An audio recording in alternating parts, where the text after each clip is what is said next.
یہ کہتے ہیں رحمان کی اولاد ہے، حقیقتاً ان کا یہ قول نہایت ہی برا ہے۔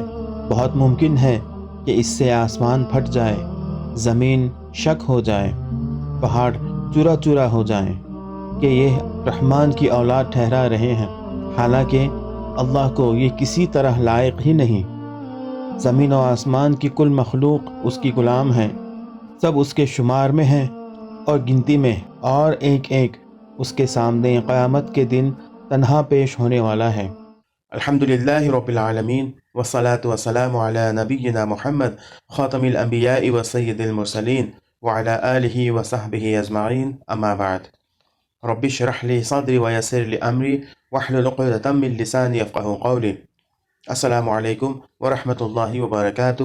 میں محمد عامر سورہ بنی اسرائیل کی تفسیر کی سیریز لے کر حاضر ہو چکا ہوں۔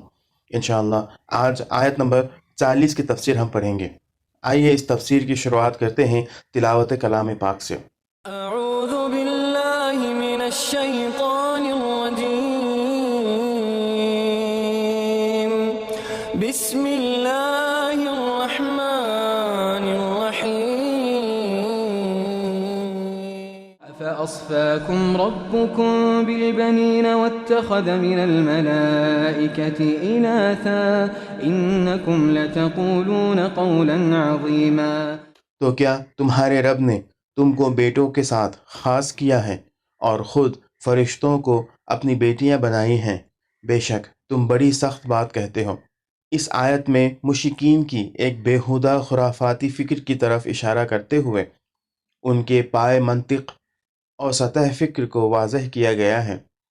ان میں سے لوگ یہ عقیدہ رکھتے تھے کہ فرشتے خدا کی بیٹیاں ہیں، حالانکہ خود بیٹی کا نام سن کر شرم محسوس کرتے تھے اور اپنے گھر میں اس کی ولادت کو بدبختی کا باعث خیال کرتے تھے۔ قرآن مجید خود انہی کی منطق کی زبان میں انہیں جواب دیتا ہے، کیا تمہارے پروردگار نے بیٹے صرف تمہارے حصے میں دیے ہیں اور خود اپنے لیے اس نے فرشتوں میں سے بیٹیاں لے لی ہیں؟ فَأَصْفَاكُمْ رَبُّكُمْ بِالْبَنِينَ وَاتَّخَذَ مِنَ الْمَلَائِكَةِ إِنَاثًا۔ اس میں شک نہیں کہ بیٹیاں بھی بیٹوں کی طرح نعمت الہی ہیں، اور انسانی قدر و قیمت کے لحاظ سے ان میں کوئی فرق نہیں۔ اصولی طور پر انسانی نسل کو باقی رکھنے کے لیے ان دونوں میں سے کسی ایک کے بغیر ممکن نہیں۔ لہٰذا زمانہ جاہلیت میں لڑکیوں کو جو حقارت کی نظر سے دیکھا جاتا تھا وہ بیہودہ، فضول اور خرافاتی فکر تھی، لیکن قرآن کا مقصد یہ ہے کہ انہیں انہی کی سوچ کے ذریعے مغلوب کرے کہ تم کیسے نادان لوگ ہو کہ اپنے پروردگار کے لیے ایسی چیز کا نظریہ رکھتے ہو جس سے خود تم عار محسوس کرتے ہو۔ اس کے بعد آیت کے آخر میں ایک قاطع اور یقینی حکم کی صورت میں فرمایا گیا ہے، تم بہت بڑی اور کفر آمیز بات کرتے ہو۔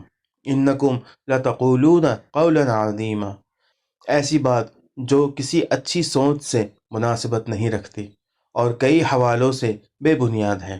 مثلا اللہ کی اولاد ہونے کا اعتقاد اس کی ساحت مقدس میں ایک بہت بڑی اہانت ہے، کیونکہ وہ تو تنہا ہے، اکیلا ہے، اس جیسا کوئی نہیں ہے۔ لیس کمثلہ شیء، لہٰذا اس کے لیے اولاد کا عقیدہ صرف اس کی پاکیزہ صفات کو نہ پہچاننے کی وجہ سے ہے۔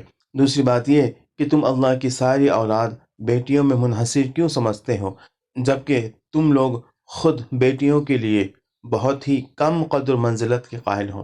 تمہارے خیالات کے لحاظ سے یہ احمقانہ اعتقاد اللہ کی بارگاہ میں ایک اور اہانت ہے۔